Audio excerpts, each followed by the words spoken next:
Seagull Saga Studios present The Sad Seagull Story.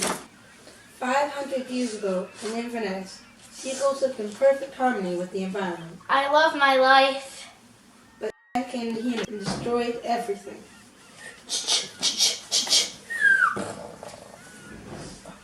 They built train stations, pubs, and other buildings to suit their needs.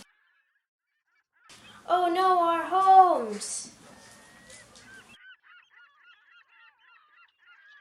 Hey, it's not so bad living with the humans. I like their Doritos.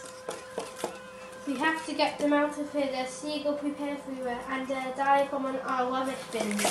That's what you get for destroying our land. Hey, look at all the seagulls. We have to help them. We must act now. Why don't we give them a space of their own? Where no humans are allowed. That's a great idea. This is a seagull sanctuary.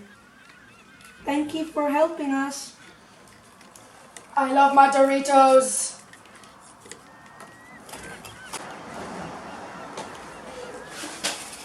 And the seagulls lived happily ever after. Hope you enjoyed the show.